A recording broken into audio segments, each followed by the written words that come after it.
And I had a better time with it than I had with a lot of the movies we talked about in the last couple of months. And I still haven't quite figured out why that is. Here's the thing. Normally, when I don't like a movie, I sit in a theater, and I'm surrounded by people who applaud at the thing I think is stupid and obvious and tedious and whatever, right? This is Marvel humor. They do something obvious that people are really impressed by or something like that, right? Like whatever it might be. A lot of the time, as I'm saying, really, this impresses you? Should we not have higher standards? And here I was with the normies.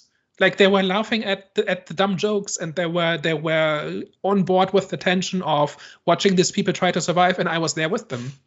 And normally this doesn't happen. And I'm not entirely sure why it happened here and it didn't happen with like 10 of the other movies where I had the opposite reaction.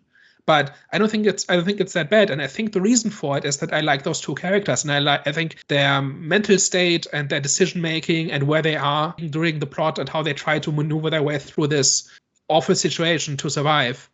Even though there's no character arc, there's no big like deciding moment, there's no turning point, there's no crossroads, nobody makes a decision in this movie. Madeline has to decide who to trust, but that also does not really go terribly far. There's some themes in this, but not a lot. So in terms of my checklist of things I look for in a movie, it does not have very many of them.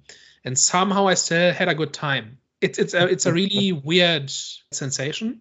And it can't just be that it didn't annoy me for 90 minutes and therefore it's above average. I think that's got something to do with it. But I don't know exactly. It's not that it didn't annoy you enough for like 90 minutes, but I would agree with you. I feel like at least it had some characters that you could get behind this movie, and I feel like a lot of the movies that you did list previously, you didn't have that. You didn't have like someone that you were rooting for in those movies. Like again, like if we kind of go back on the list, or there was some big deal breaker, right? Yeah.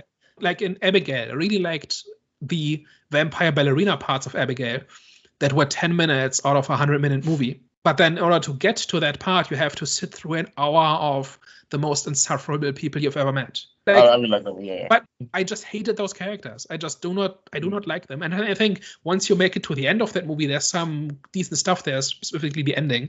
But my point is, often a movie will have a deal breaker, and then even the good parts can't salvage it. And here the good parts were pretty good, but all right. And the bad parts were not that bad, right? And it's like this, it exists in this narrow band of it's okay. And as I watched it, I had a good time. And when it was over, I did not regret having bought a ticket. And it's already a pretty good sign when it comes to a movie, because half the movies we talk about, if it wasn't for this channel, I would have regretted watching it. If there wasn't like a conversation at the end that I could then have, right? If it's just about, was this worth the price of admission? Half the time I'm saying no, it's not. And this kind of was. Like I kind of enjoyed myself. I was in a good mood as I walked out of the theater. That's above average.